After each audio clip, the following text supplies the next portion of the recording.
Hi ಎಲ್ರಿಗೂ ನಮಸ್ಕಾರ. Welcome back to Sinchu vlogs. ಎಲ್ಲರೂ ಹೇಗಿದ್ದೀರಾ? ಎಲ್ಲರೂ ಚೆನ್ನಾಗಿದ್ದೀರಾ ಅಂತ ಅನ್ಕೊಳ್ತೀನಿ.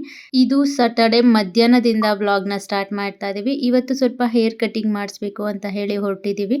ತುಂಬ ದಿನದಿಂದ ಆಲ್ಮೋಸ್ಟ್ ಒಂದು 6-7 ಮಂತಿಂದ ಹೇರ್ ಕಟ್ ಮಾಡಿಸ್ಬೇಕು ಅಂತ ಹೇಳಿ ನಾನು ನನ್ನ ಹಸ್ಬೆಂಡ್ ಪ್ಲಾನ್ ಮಾಡ್ತಾ ಇದ್ವಿ. ಫೈನಲಿ ಇವತ್ತು ಹೇರ್ ಕಟ್ ಮಾಡಿಸ್ಕೊಂಡಿದ್ದೀನಿ. ಇನ್ನು ಅಮ್ಮಂಗೆ ಸ್ವಲ್ಪ ಹೇರ್ ಕಟ್ ಮಾಡಿಸೋದು ಅಷ್ಟೊಂದು ಇಷ್ಟ ಆಗಲ್ಲ. ಕಟ್ ಮಾಡಿದ್ರು ಚೂರೇ ಚೂರು ಕಟ್ ಮಾಡಬೇಕು, ಅದು ತುದಿಲಿ. ನಾನು ಇಷ್ಟೊಂದು ಕಟ್ ಮಾಡಿಸಿರೋದು ನೋಡಿ ಅಮ್ಮನು ಏನಕ್ಕೆ ಇಷ್ಟುದ್ದ ಕಟ್ ಮಾಡಿಸಿದ್ಯಾ ಅಂತ ಹೇಳಿ ಸ್ವಲ್ಪ ಬೈತಾ ಇದ್ರು. ಇನ್ನು ನನ್ನ ಹಸ್ಬೆಂಡು ವಿಡಿಯೋ ಕಾಲ್ ಮಾಡಿ ನಮ್ಮಮ್ಮಂಗೆ ತೋರಿಸ್ಕೊಂಡು ನಮ್ಮಮ್ಮ ಹೇಳೋದನ್ನ ಕೇಳಿಸ್ಕೊಂಡು ಅವರು ನಗಾಡ್ತಾ ಇದ್ರು. ಫಾರ್ ದ ಫಸ್ಟ್ ಟೈಮ್ ನಾನು ನನ್ನ ಲೈಫಲ್ಲಿ ಇಷ್ಟೊಂದು ಶಾರ್ಟ್ ಹೇರ್ ಮಾಡಿಸ್ಕೊಂಡಿರೋದು. ಹೇಗೆ ಕಾಣಿಸ್ತಾ ಇದ್ದೀನಿ ಅಂತ ಕಾಮೆಂಟ್ ಮಾಡಿ. ನಮ್ಮಿಬ್ರಿಗೂ ಇಷ್ಟ ಆಯ್ತು ಈ ಹೇರ್ ಸ್ಟೈಲು, ನನಗೆ ಸೂಟ್ ಆಗ್ತಿದೆ ಅಂತ ಹೇಳ್ತಾ ಇದ್ರು ನನ್ನ ಹಸ್ಬೆಂಡ್. ಇನ್ನ ಹೇರ್ ಕಟ್ ಮಾಡಿಸ್ಕೊಂಡು ಐಬ್ರೋ ಮಾಡಿಸ್ಕೊಳ್ಬೇಕಿತ್ತು, ಅದನ್ನು ಮಾಡಿಸ್ಕೊಂಡು ಹಾಗೆ ನಾಳೆ ನನ್ನ ಹಸ್ಬೆಂಡ್ ಅವ್ರ ರಿಲೇಟಿವ್ಸ್ ಒಬ್ಬರದು ಮದ್ವೆ ಇತ್ತು. ಇನ್ನ ಅವ್ರ ಮದ್ವೆಲಿ ಮುಂದೆ ನಿಂತು ಎಲ್ಲಾ ಮದ್ವೆ ಕೆಲಸಗಳನ್ನ ನೋಡ್ಕೊಂಡು ಓಡಾಡಿ ಮಾಡ್ತಾ ಇರೋದು ನನ್ನ ಹಸ್ಬೆಂಡೇ ಆಗಿರೋದ್ರಿಂದ ಅವ್ರ ಮದ್ವೆಗೆ ಅಂತ ಮದ್ವೆ ಮಾಡ್ಕೊಳ್ಳೋದಕ್ಕೆ ದೇವಸ್ಥಾನದಿಂದ ಸ್ವಲ್ಪ ಲಿಸ್ಟ್ ಅನ್ನ ಕೊಟ್ಟಿದ್ರು. ಅದನ್ನೆಲ್ಲ ಶಾಪ್ ಮಾಡಬೇಕಿತ್ತು. ಹಾಗಾಗಿ ಹಂಗೆ ನನಗೂ ಸ್ವಲ್ಪ ಶಾಪಿಂಗ್ ಮಾಡೋದಿತ್ತು. ಎಲ್ಲ ಮುಗಿಸ್ಕೊಂಡು ಬರೋಣ ಅಂತ ಹೇಳಿ JP ನಗರ್ 4th ಬ್ಲಾಕ್ಗೆ ಹೊರಟಿದ್ವಿ. ಇನ್ನು ಅಲ್ಲಿ ಶಾಪಿಂಗ್ ಎಲ್ಲ ಮುಗಿಸ್ಕೊಂಡು ಇನ್ನು ನಾನು ಮೆಹಂದಿ ಕೂಡ ಹಾಕ್ಸ್ಕೊಳ್ಳೋಣ ಅಂತ ಹೇಳಿ ಮೆಹಂದಿ ಹಾಕ್ಸ್ಕೊಳ್ಳೋಕ್ಕೆ ಬಂದಿದ್ದೆ ಇಲ್ಲೇ ಮನೆ ಹತ್ರ. ಹಾಗೆ ನನ್ನ ಹಸ್ಬೆಂಡ್ಗೆ ಇವತ್ತು ಆಫೀಸಿಂದ ಟೀಮ್ ಡಿನ್ನರ್ ಇತ್ತು. ಹಾಗಾಗಿ ಅವರು ನನ್ನ ಇಲ್ಲಿ ಡ್ರಾಪ್ ಮಾಡಿ ಅವರು ಹೊರಟಿದ್ರು. ಇನ್ನು ನಾನು ಮೆಹಂದಿ ಎಲ್ಲ ಹಾಕ್ಸ್ಕೊಂಡು ಮನೆಗೆ ಬಂದೆ. ಇನ್ನು ನನಗೆ ಅಂತ ಸಿಂಪಲ್ ಆಗಿ ಇವತ್ತು ಡಿನ್ನರ್ಗೆ ಕರ್ಡ್ ರೈಸ್ನ ಮಾಡ್ಕೊಳ್ತಾ ಇದ್ದೀನಿ. ತುಂಬ ಈಸಿಯಾಗಿ ಬೇಗ ಮಾಡ್ಕೊಳ್ಬೋದು, ತುಂಬಾ ರುಚಿಯಾಗಿರುತ್ತೆ. ಈಗ ಸಮ್ಮರ್ ಸ್ಟಾರ್ಟ್ ಆಯಿತು ಅಲ್ವಾ, ಹಾಗೆ ಅದು ಅಲ್ಲದೆ ನನಗೆ ಕರ್ಡ್ ರೈಸ್ ತಿನ್ನಬೇಕು ಅಂತ ಕೂಡ ಅನ್ನಿಸ್ತಾ ಇತ್ತು. ಹಾಗಾಗಿ ಕರ್ಡ್ ರೈಸ್ನೇ ಮಾಡ್ಕೊಳ್ಳೋಣ ಅಂತ ಹೇಳಿ ಮಾಡ್ಕೊಳ್ತಾ ಇದ್ದೀನಿ. ಕರ್ಡ್ ರೈಸ್ ಮಾಡ್ಕೊಳ್ಳೋದಕ್ಕೆ ನಾನು ಅಕ್ಕಿನ ತೊಳೆದು ನೆನೆಸಿಟ್ಟಿದ್ದೀನಿ. ಒಂದು 10 ನಿಮಿಷ ನೆನೆಸಿ ಸ್ವಲ್ಪ ಒಂದು ಅರ್ಧ ಗ್ಲಾಸ್ ಅಷ್ಟು ನೀರನ್ನು ಜಾಸ್ತಿ ಹಾಕಿ ಅಕ್ಕಿನ ಒಂದು 10 ನಿಮಿಷ ನೆನೆಸಿ ಆಮೇಲೆ ನಾನು ಅನ್ನನ ಮಾಡ್ಕೊಳ್ತೀನಿ. ಈ ಕಡೆ ಅಕ್ಕಿ ನೆಂದು ಮತ್ತು ಅನ್ನ ಎಲ್ಲ ಆಗೋಷ್ಟರಲ್ಲಿ ಕರ್ಡ್ ರೈಸ್ ಮಾಡೋಕ್ಕೆ ಏನೇನು ಬೇಕು, ಏನೇನು ತರಕಾರಿ ಬೇಕು ಇದನ್ನೆಲ್ಲ ಹೆಚ್ಕೊಂಡು ರೆಡಿ ಮಾಡಿಟ್ಕೊಂಡು ಬಿಡ್ತೀನಿ. ನೋಡಿ ನಾನಿಲ್ಲಿ ದಾಳಂಬ್ರಿ ಇತ್ತು ಮನೇಲಿ, ಅದನ್ನು ಕೂಡ ಬಿಡಿಸಿಟ್ಕೊಂಡಿದ್ದೀನಿ. ಹಾಗೆ ಒಂದು ಹಸಿರು ಮೆಣಸಿನ್ಕಾಯಿ, ಕರಿಬೇವಿನ ಸೊಪ್ಪು, ಹಾಗೆ ಒಂದು ಕ್ಯಾರೆಟ್ ತೊಗೊಂಡಿದ್ದೀನಿ. ಹಾಗೆ ಇದಕ್ಕೆ ಮನೇಲಿ ಗ್ರೇಪ್ಸ್ ಕೂಡ ಇತ್ತು, ಅದನ್ನು ಕೂಡ ಬಳಸ್ಕೊಳ್ತಾ ಇದ್ದೀನಿ.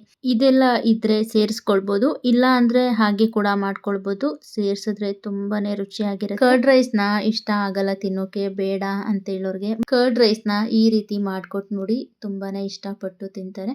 ಹಾಗೆ ಮಕ್ಕಳಿಗೆ ಕೊಡೋದ್ರಿಂದ ಇದು ಕಲರ್ಫುಲ್ ಆಗಿರುತ್ತೆಲ್ಲ, ಫ್ರೂಟ್ಸ್ ಎಲ್ಲ ಹಾಕಿ ಕ್ಯಾರೆಟ್ ಎಲ್ಲ ಹಾಕೋದ್ರಿಂದ, ಹಾಗಾಗಿ ಅವರು ತಿನ್ಬಿಡ್ತಾರೆ. ಇನ್ನು ಅನ್ನ ಕೂಡ ಆಯಿತು ನೋಡಿ. ಇನ್ನು ಚೆನ್ನಾಗಿ ಮಿಕ್ಸ್ ಮಾಡ್ಕೊಳ್ತಾ ಇದ್ದೀನಿ. ಇದನ್ನು ಒಂದು ಪಾತ್ರೆಗೆ ಹಾಕಿ ನಂತರ ನಾನಿಲ್ಲಿ 1 ಕಪ್ ಆಗುವಷ್ಟು ಗಟ್ಟಿ ಮೊಸರನ್ನ ಆ್ಯಡ್ ಮಾಡ್ಕೊಳ್ತಾ ಇದ್ದೀನಿ. ಮೊಸರು ಹಾಕಿ ಈ ಬೌಲಲ್ಲೇ 1 ಬೌಲ್ ಆಗುವಷ್ಟು ನೀರನ್ನು ಮಿಕ್ಸ್ ಮಾಡ್ಕೊಳ್ತಾ ಇದ್ದೀನಿ.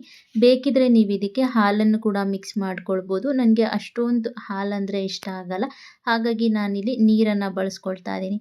ನೀರನ್ನು ಹಾಕಿ ಮತ್ತೆ ಚೆನ್ನಾಗಿ ಮಿಕ್ಸ್ ಮಾಡಿ ಇನ್ನೂ ಸ್ವಲ್ಪ ಕರ್ಡ್ ಹಾಕಬೇಕು ಅಂತ ಅನ್ನಿಸ್ತು, ಹಾಗಾಗಿ ಇನ್ನೊಂದು ಸ್ವಲ್ಪ ಕರ್ಡನ್ನು ಹಾಕಿ ಚೆನ್ನಾಗಿ ಮಿಕ್ಸ್ ಮಾಡಿ ರುಚಿಗೆ ತಕ್ಕಷ್ಟು ಉಪ್ಪನ್ನು ಹಾಕಿ ಮತ್ತೆ ಇನ್ನೊಂದು 2 ಸರಿ ಚೆನ್ನಾಗಿ ಮಿಕ್ಸ್ ಮಾಡಿ ಇದನ್ನು ಸೈಡಲ್ಲಿ ಎತ್ತಿಡ್ತೀನಿ.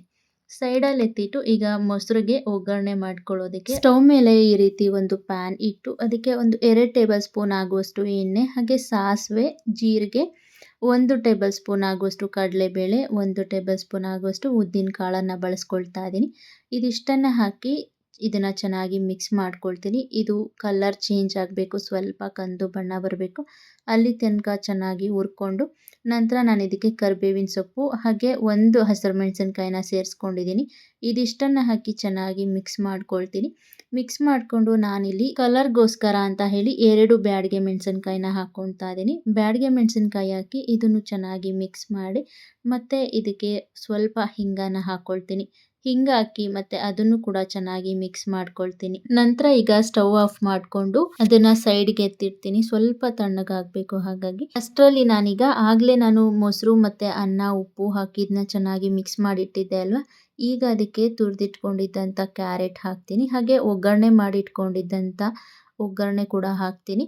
ನಂತರ ನಾನಿಲ್ಲಿ ದಾಳಂಬ್ರಿ ಏನು ಬಿಡಿಸಿಟ್ಕೊಂಡಿದ್ದೆ ಅಲ್ವಾ ಅದು ಮತ್ತು ಗ್ರೇಪ್ಸ್ ಇದಿಷ್ಟನ್ನು ಕೂಡ ಹಾಕಿ ಚೆನ್ನಾಗಿ ಮಿಕ್ಸ್ ಮಾಡ್ಕೊಳ್ತೀನಿ. ಈಗ ಬೇಕಿದ್ರೆ ನೀವು ಉಪ್ಪು ಚೆಕ್ ಮಾಡಿ ಬೇಕಿದ್ರೆ ಆ್ಯಡ್ ಮಾಡ್ಕೊಳ್ಬೋದು. ಇಷ್ಟು ಮಾಡಿದ್ರೆ ಆಯಿತು ನೋಡಿ, ರುಚಿಯಾದ ಕರ್ಡ್ ರೈಸ್ ರೆಡಿನೇ ಆಗೋಗುತ್ತೆ. ಇದನ್ನು ಮಾರ್ನಿಂಗ್ ಬ್ರೇಕ್ಫಾಸ್ಟ್ಗೆ ಅಥವಾ ಮಧ್ಯಾಹ್ನ ಲಂಚ್ ಬಾಕ್ಸ್ ಅಥವಾ ಡಿನ್ನರ್ ಯಾವಾಗ ಬೇಕಾದರೂ ಮಾಡ್ಕೊಂಡು ತಿನ್ಬೋದು. ತುಂಬಾ ಚೆನ್ನಾಗಿರುತ್ತೆ. ಇನ್ನು ಇದು next day Sunday morning continuation blog ಆಗಿರುತ್ತೆ. ಸಂಡೇ ಮಾರ್ನಿಂಗ್ ನನ್ನ ಹಸ್ಬೆಂಡ್ ಅವ್ರ ರಿಲೇಟಿವ್ಸ್ ಮದುವೆ ಇತ್ತು ಅಂತ ಹೇಳಿದ್ದೆ ಅಲ್ವಾ, ಅಲ್ಲಿಗೆ ಮದುವೆಗೆ ಅಂತ ಹೇಳಿ ನಾನು ನನ್ನ ಹಸ್ಬೆಂಡ್ ಮಾರ್ನಿಂಗ್ ಬೇಗ ಎದ್ದು ಫ್ರೆಶ್ ಅಪ್ ಆಗಿ ಹೊರಟಿದ್ವಿ. ನಾನು ನನ್ನ ಹಸ್ಬೆಂಡ್ ಸ್ವಲ್ಪ ಬೇಗ ರೀಚ್ ಆಗಿದ್ವಿ ಎಲ್ಲರೂ ಬರೋಕ್ಕೆ ಮುಂಚೆ. ಹಾಗಾಗಿ ನಾನು ಒಂದಷ್ಟು ಫೋಟೋಶೂಟ್ಗಳನ್ನು ಮಾಡಿಸ್ಕೊಂಡೆ. ಹಾಗೆ ಇನ್ನು ಎಲ್ಲರೂ ಬಂದರು. ಹಾಗೆ ಮದುವೆ ಹೆಣ್ಣು ಗಂಡು ಕೂಡ ಬಂದರು. ಇನ್ನು ಅವ್ರದ್ದು ಮದುವೆ ಎಲ್ಲ ಮುಗಿಸ್ಕೊಂಡು ಮದುವೆ ಕೂಡ ತುಂಬಾ ಚೆನ್ನಾಗಾಯಿತು. ಎಲ್ಲರೂ ಖುಷಿಯಿಂದ ಇದ್ದರು. ಇನ್ನು ಮದುವೆ ಎಲ್ಲ ಮುಗಿಸ್ಕೊಂಡು ಹಾಗೆ ಊಟ ಕೂಡ ಮಾಡಿಕೊಂಡು ಇನ್ನು ಬಂದ್ವಿ. ಕೊನೆಯದಾಗಿ ನಾವು ಊಟ ಮಾಡಿದ್ದು ಎಲ್ಲರೂ ಮದುವೆ ಮುಗಿಸ್ಕೊಂಡು ಊಟ ಮಾಡಿ ಹೊರಟಿದ್ರು.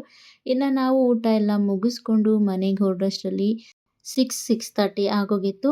ಇನ್ನು ಮನೆಗೆ ಬಂದು ಇವತ್ತು ಸಂಡೇ ಅಂತ ಹೇಳಿ ಚಿಕನ್ ಸಾಂಬಾರನ್ನ ಮಾಡ್ತಾ ಇದ್ದೀನಿ. ಇದನ್ನು ಏನು ಮಸಾಲೆ ಏನು ರುಬ್ಬದೆ ಡಿಫ್ರೆಂಟಾಗಿ ಮಾಡ್ತಾ ಇದ್ದೀನಿ. ಹಾಗಾಗಿ ನಾನು ಬ್ಲಿಂಕಿಟಲ್ಲಿ ಚಿಕನ್ ಮತ್ತು ಮನೆಗೆ ಸ್ವಲ್ಪ ಪುದೀನ ಇದೆಲ್ಲ ಬೇಕಾಗಿತ್ತು, ಹಾಲು, ಮೊಸರು ಹಾಗೆ ಟೊಮೆಟೊ ಇದಿಷ್ಟು ವಸ್ತುಗಳನ್ನು ಆರ್ಡರ್ ಮಾಡಿಕೊಂಡು ನಂತರ ನಾನಿಲ್ಲಿ ಚಿಕನ್ ಸಾಂಬಾರನ್ನ ಮಾಡೋದಕ್ಕೆ ಎಲ್ಲನೂ ಪ್ರಿಪ್ರೇಷನ್ ಮಾಡ್ಕೊಳ್ತಾ ಇದ್ದೀನಿ. ನಾನಿಲ್ಲಿ ಏನು ಮಸಾಲೆ ರುಬ್ಬದೆ ಹಾಗೆ ಮಾಡೋದ್ರಿಂದ ಸ್ವಲ್ಪ ಗ್ರೇವಿ ಕನ್ಸಿಸ್ಟೆನ್ಸಿ ಜಾಸ್ತಿ ಇರಬೇಕು ಅಂತ ಹೇಳಿ ಟೊಮೆಟೊನ ರುಬ್ಕೊಳ್ತಾ ಇದ್ದೀನಿ. ಬರೀ ಟೊಮೆಟೊ ಮಾತ್ರ ರುಬ್ಕೊಳ್ತೀನಿ. ಟೊಮೆಟೊ ರುಬ್ಕೊಂಡು ಇದನ್ನು ಒಂದು ಬೌಲ್ಗೆ ಹಾಕ್ಕೊಳ್ತೀನಿ. ನೋಡಿ ಇಲ್ಲಿ ನಾನು ಒಂದು ಹುಳಿ ಟೊಮೆಟೊನ ಆ್ಯಡ್ ಮಾಡ್ಕೊಂಡಿದ್ದೀನಿ. ಈ ಟೊಮೆಟೊನ ರುಬ್ಕೊಂಡು ಎತ್ತಿಟ್ಕೊಳ್ತಾ ಇದ್ದೀನಿ. ಎತ್ತಿಟ್ಕೊಂಡು ನಾನಿಲ್ಲಿ ಚಿಕನ್ ಆರ್ಡರ್ ಮಾಡಿ ಇಟ್ಕೊಂಡಿದ್ದೆ ಅಲ್ವಾ, ಅದನ್ನು ಕೂಡ ಕಟ್ ಮಾಡಿ ಒಂದು ಪಾತ್ರೆಗೆ ಹಾಕ್ಕೊಳ್ತಾ ಇದ್ದೀನಿ. ಪಾತ್ರೆಗೆ ಹಾಕ್ಕೊಂಡು ಇದಕ್ಕೆ ಸ್ವಲ್ಪ ಅರಿಶಿನ, ಉಪ್ಪು ಇದಿಷ್ಟನ್ನು ಹಾಕಿ ಚೆನ್ನಾಗಿ ವಾಶ್ ಮಾಡಿ ತೆಗೆದಿಟ್ಕೊಳ್ತೀನಿ. ನಂತರ ನಾನಿಲ್ಲಿ ಫಸ್ಟ್ ಮುದ್ದೆಗೆ ಇಟ್ಬಿಡ್ತೀನಿ. ಮುದ್ದೆಗೆ ಅಕ್ಕಿ ಎಲ್ಲ ತೊಳೆದು ನೀರು ಹಾಕಿ ಇಟ್ಬಿಟ್ರೆ ಅದೊಂದು ಸೈಡಲ್ಲಿ ಅಕ್ಕಿ ಎಲ್ಲ ಬೆಂದ್ಕೊಂಡು ಬಿಡುತ್ತೆ. ಅಷ್ಟರಲ್ಲಿ ಸಾಂಬಾರು ಕೂಡ ಮಾಡ್ಕೊಳ್ಬೋದು ಅಂತ ಹೇಳಿ ಮುದ್ದೆಗೆ ಇಟ್ಬಿಟ್ಟಿದ್ದೀನಿ. ಇನ್ನು ಮುದ್ದೆಗಿಟ್ಟು ನಾನಿಲ್ಲಿ ಚಿಕನ್ ಸಾಂಬಾರನ್ನ ಮಾಡೋದಕ್ಕೆ ಎಲ್ಲನೂ ರೆಡಿ ಮಾಡಿ ಇಟ್ಕೊಂಡಿದ್ದೀನಿ. ನಾನಿಲ್ಲಿ ಏನೇನು ಇಂಗ್ರೀಡಿಯೆಂಟ್ಸ್ನ ಬಳಸ್ತಾ ಇದ್ದೀನಿ ಅಂತ ನಾನಿಲ್ಲಿ ತೋರಿಸ್ತಾ ಇದ್ದೀನಿ, ನೀವು ನೋಟ್ ಮಾಡ್ಕೊಳ್ಬೋದು. ಇಲ್ಲಿ ಎಲ್ಲ ಮಸಾಲೆಗಳನ್ನು ಒಂದು ಪ್ಲೇಟ್ಗೆ ಹಾಕ್ಕೊಂಡಿದ್ದೀನಿ. ಧನಿಯಾ ಪುಡಿ ಹಾಗೆ ಖಾರದ ಪುಡಿ ಇದು ಕಾಶ್ಮೀರಿ ಚಿಲ್ಲಿ ಪೌಡರ್, ಹಾಗೆ ಗರಂ ಮಸಾಲೆ, ಪೆಪ್ಪರ್, ಜೀರಾ ಪೌಡರ್, ಹಾಗೆ ಚಿಕನ್ ಮಸಾಲೆ ಹಾಗೆ ಅರಿಶಿನ ಇದಿಷ್ಟು ವಸ್ತುಗಳನ್ನು ಬಳಸ್ಕೊಂಡು ನಾನೀಗ ಚಿಕನ್ ಸಾಂಬಾರನ್ನ ಮಾಡ್ತಾ ಇದ್ದೀನಿ. ಇದನ್ನು ಮಾಡೋದಕ್ಕೆ ಮೊದಲಿಗೆ ನಾನಿಲ್ಲಿ ಸ್ಟವ್ ಮೇಲೆ ಒಂದು ಈ ರೀತಿ ಪ್ಯಾನ್ ಇಟ್ಕೊಂಡು ಇದಕ್ಕೆ ಒಂದು 4-5 ಟೇಬಲ್ ಸ್ಪೂನ್ ಎಣ್ಣೆನ ಹಾಕ್ಕೊಳ್ತೀನಿ. ಎಣ್ಣೆ ಹಾಕಿ ಇದಕ್ಕೆ ಜೀರಿಗೆ, ಕಾಳುಮೆಣಸು, 2 ಲವಂಗ, ಏಲಕ್ಕಿ ಹಾಗೆ ಒಣಮೆಣಸಿನ್ಕಾಯಿನ ಒಂದು 3 ಹಾಕ್ಕೊಂಡು ಇದನ್ನು ಒಂದ್ಸರಿ ಬಾಡಿಸ್ಕೊಳ್ತೀನಿ. ನಂತರ ನಾನಿಲ್ಲಿ ಕಟ್ ಮಾಡಿ ಇಟ್ಕೊಂಡಿದ್ದಂಥ ಮೀಡಿಯಮ್ ಸೈಜ್ದು 3 ಈರುಳ್ಳಿನ ಹಾಕ್ಕೊಳ್ತಾ ಇದ್ದೀನಿ. 3 ಈರುಳ್ಳಿ ಕಟ್ ಮಾಡಿ ಸೇರಿಸ್ಕೊಳ್ತೀನಿ. ನಂತರ ನಾನಿಲ್ಲಿ ಒಂದು 4 ಹಸಿರು ಮೆಣಸಿನ್ಕಾಯಿನ ಈ ರೀತಿ ಸಣ್ಣಕ್ಕೆ ಉದ್ದಕ್ಕೆ ಕಟ್ ಮಾಡಿ ಇದಕ್ಕೆ ಸೇರಿಸ್ಕೊಳ್ತೀನಿ.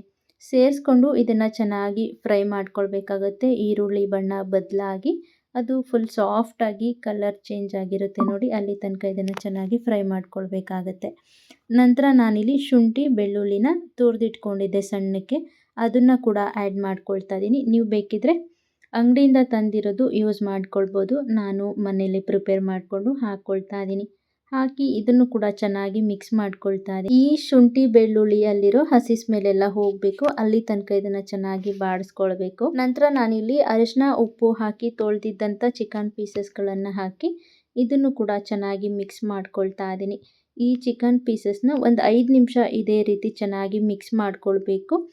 ಈ ನಾವೇನು ಶುಂಠಿ ಬೆಳ್ಳುಳ್ಳಿ ಪೇಸ್ಟು, ಈರುಳ್ಳಿ, ಹಸಿರು ಮೆಣಸಿನ್ಕಾಯಿ ಇದೆಲ್ಲ ಹಾಕಿದ್ವಲ್ಲ, ಇದೆಲ್ಲ ಚಿಕನ್ಗೆ ಚೆನ್ನಾಗಿ ಹೊಂದ್ಕೊಂಡು ಚಿಕನ್ನಿಂದ ನೀರು ಬಿಟ್ಕೊಳ್ಬೇಕು, ಅಲ್ಲಿ ತನಕ ಚೆನ್ನಾಗಿ ಮಿಕ್ಸ್ ಮಾಡ್ಕೊಳ್ಬೇಕು.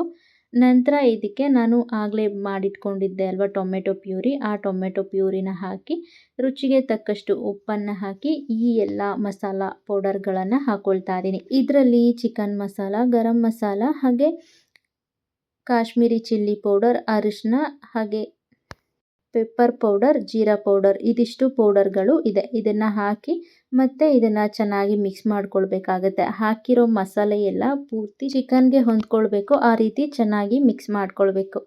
ಇದನ್ನ ಚೆನ್ನಾಗಿ ಒಂದು 5 ನಿಮಿಷ ಇದೇ ರೀತಿ ಚೆನ್ನಾಗಿ ಮಿಕ್ಸ್ ಮಾಡಿಕೊಂಡು ಇದ್ರ ಮೇಲೆ ಒಂದು ಪ್ಲೇಟ್ನ ಕ್ಲೋಸ್ ಮಾಡಿ ಒಂದು 5ರಿಂದ 10 ನಿಮಿಷ ಇದನ್ನ ಚೆನ್ನಾಗಿ ಕುಕ್ ಮಾಡ್ಕೊಳ್ಬೇಕು. ನೋಡಿ ಈಗ ಚಿಕನಲ್ಲಿ ಪೂರ್ತಿ ನೀರು ಬಿಟ್ಕೊಂಡಿದೆ, ಹಾಗೆ ಚಿಕನ್ಗೆ ಚೆನ್ನಾಗಿ ಉಪ್ಪು ಖಾರ ಹೊಂದ್ಕೊಂಡಿರುತ್ತೆ. ಈಗ ಇದನ್ನು ಪ್ಲೇಟ್ ಓಪನ್ ಮಾಡಿ ಚೆನ್ನಾಗಿ ಮಿಕ್ಸ್ ಮಾಡ್ಕೊಳ್ಬೇಕು. ಇದನ್ನು ಹೀಗೆ ಚೆನ್ನಾಗಿ ಮಿಕ್ಸ್ ಮಾಡಿಕೊಂಡು ನಂತರ ನಾನು ಇದಕ್ಕೆ ಒಂದು 2ರಿಂದ 3 ಟೇಬಲ್ ಸ್ಪೂನ್ ಆಗುವಷ್ಟು ಮೊಸರನ್ನ ಆ್ಯಡ್ ಮಾಡ್ಕೊಳ್ತಾ ಇದ್ದೀನಿ. ಮೊಸರು ಹಾಕೋದ್ರಿಂದ ನಮಗೆ ಗ್ರೇವಿ ಸ್ವಲ್ಪ ಜಾಸ್ತಿ ಸಿಗುತ್ತೆ. ಗ್ರೇವಿ ಜಾಸ್ತಿ ಬೇಕು ಅಂದರೆ ಈರುಳ್ಳಿ ಮತ್ತು ಟೊಮೆಟೊ, ಈ ಮೊಸರು ಇದನ್ನು ಸ್ವಲ್ಪ ಜಾಸ್ತಿ ಆ್ಯಡ್ ಮಾಡ್ಕೊಳ್ಬೇಕು. ಟೊಮೆಟೊನ ಪ್ಯೂರಿ ಮಾಡಿ ಆ್ಯಡ್ ಮಾಡಿಕೊಂಡ್ರೆ ನಮಗೆ ಸ್ವಲ್ಪ ಗ್ರೇವಿ ಜಾಸ್ತಿ ಸಿಗುತ್ತೆ. ಹಾಗಾಗಿ ಇನ್ನು ಮೊಸರನ್ನ ಹಾಕಿ ಚೆನ್ನಾಗಿ ಮಿಕ್ಸ್ ಮಾಡಿಕೊಂಡು ನಂತರ ನಾನು ಇದಕ್ಕೆ ಮತ್ತೆ ಒಂದು ಅರ್ಧ ಟೇಬಲ್ ಸ್ಪೂನ್ ಆಗುವಷ್ಟು ಚಿಕನ್ ಮಸಾಲೆನ ಆ್ಯಡ್ ಮಾಡ್ಕೊಳ್ತಾ ಇದ್ದೀನಿ. ಚಿಕನ್ ಮಸಾಲೆನ ಹಾಕಿ ಮತ್ತೆ ಇದನ್ನು ಚೆನ್ನಾಗಿ ಮಿಕ್ಸ್ ಮಾಡ್ಕೊಳ್ಬೇಕಾಗತ್ತೆ. ಒಂದು 3ರಿಂದ 4 ನಿಮಿಷ ಇದನ್ನ ಚೆನ್ನಾಗಿ ಮಿಕ್ಸ್ ಮಾಡಿಕೊಂಡು ನಂತರ ನಾನು ಇದಕ್ಕೆ 1 ಬೌಲ್ ಆಗುವಷ್ಟು ನೀರನ್ನು ಹಾಕ್ಕೊಳ್ತಾ ಇದ್ದೀನಿ. ನೀರು ನೀವು ಬೇಕಿದ್ದರೆ ಆ್ಯಡ್ ಮಾಡ್ಕೊಳ್ಬೋದು, ಇಲ್ಲಾಂದರೆ ನಿಮಗೆ ಯಾವ ರೀತಿ ಕನ್ಸಿಸ್ಟೆನ್ಸಿ ಬೇಕು ಅಂತ ನೋಡಿ ಹಾಕ್ಕೊಳ್ಬೋದು.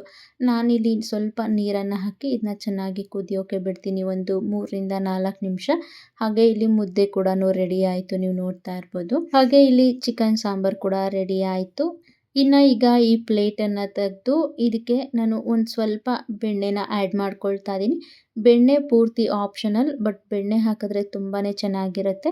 ನೀವು ಖಂಡಿತ ಇದನ್ನು ಒಂದ್ಸರಿ ಟ್ರೈ ಮಾಡಿ ನೋಡಿ. ಈ ರೀತಿ ಚಿಕನ್ ಸಾಂಬಾರು ಮಾಡಿ ಇದಕ್ಕೆ ಸ್ವಲ್ಪ ಬೆಣ್ಣೆನ ಹಾಕಿ ನೋಡಿ, ತುಂಬಾ ರುಚಿಯಾಗಿರುತ್ತೆ. ಬೆಣ್ಣೆನ ಹಾಕಿ ನಂತರ ನಾನಿಲ್ಲಿ ಕಟ್ ಮಾಡಿಟ್ಕೊಂಡಿದ್ದಂಥ ಪುದೀನ ಸೊಪ್ಪನ್ನು ಹಾಕ್ಕೊಳ್ತಾ ಇದ್ದೀನಿ.